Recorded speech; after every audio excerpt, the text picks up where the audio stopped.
Posted by you/Thrower von der Linder. Sorry for the long post. I didn't realize how much I had to say until I got it all typed out. Thanks in advance to anyone who reads all this. I, 29M, have been with my girlfriend, Jordan, 26F, for a little over 2 years. We live together and have 2 cats.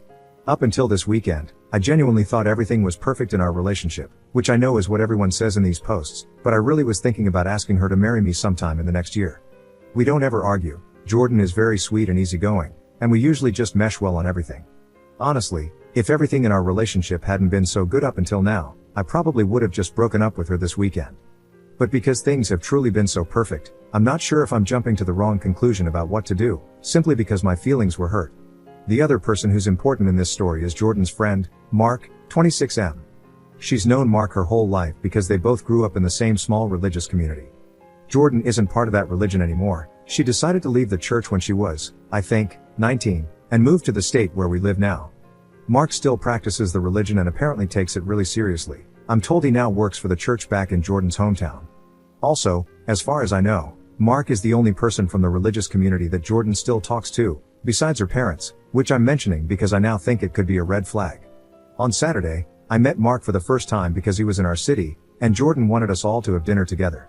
At this point, I want to say, I will admit that when we were first dating and I found out Jordan had a best friend who was a guy, I didn't really like it, especially because it seemed like they were on FaceTime with each other a lot.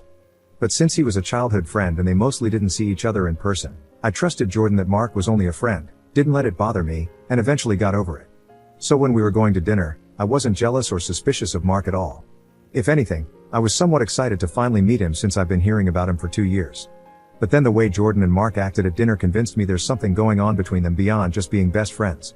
I honestly don't even know how to describe it except to say I've never seen 2 people act more obviously like they were in love.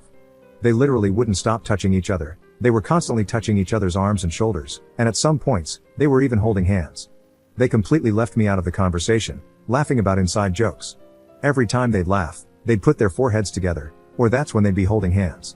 And then there was the way they were looking at each other. It made me feel incredibly uncomfortable.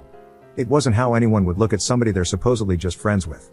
I'm 100% sure that every stranger looking at our table thought Jordan and Mark were the couple and that I was her brother or something.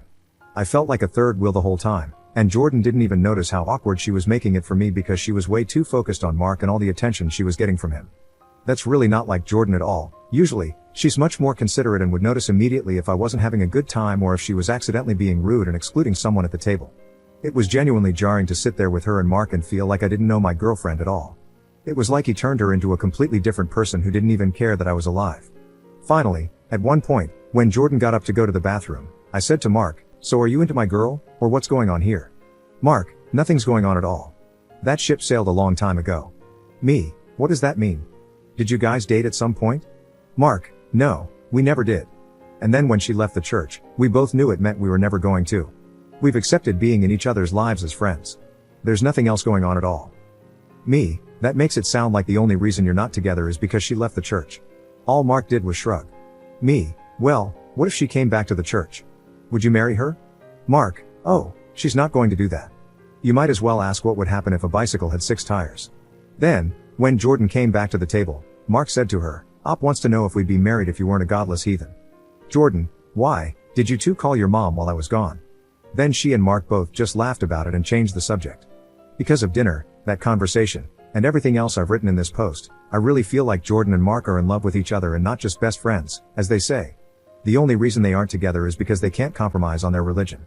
I think Jordan assumes that because she's okay with that decision, I should be okay with being her second choice. Meanwhile, I believe she secretly wants to be with Mark. That makes me think I should obviously have self-respect and break up with her because I shouldn't be in a relationship with someone who would rather be with somebody else. The problem is that our relationship has been so perfect, and Jordan has always treated me so well except for this one night. The only time she's ever acted like this was when Mark was around in person. Normally, even when she's talking to him frequently, she's never made me feel this way. So, on the one hand, I wonder if it doesn't matter what Jordan's feelings are for Mark.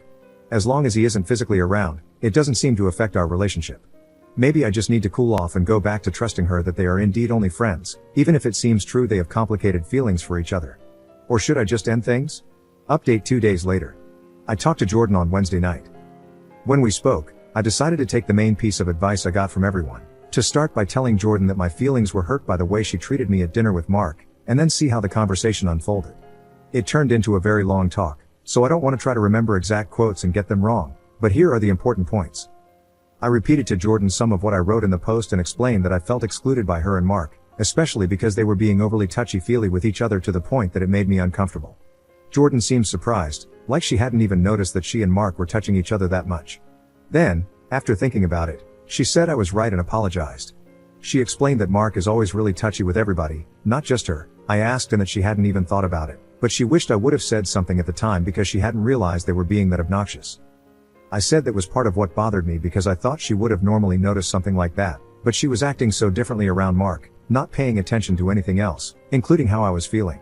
I told her it honestly made me question which one of us she cared about more, or if she cared about him as more than just a friend. Jordan apologized further and said she could understand why it would look that way to me.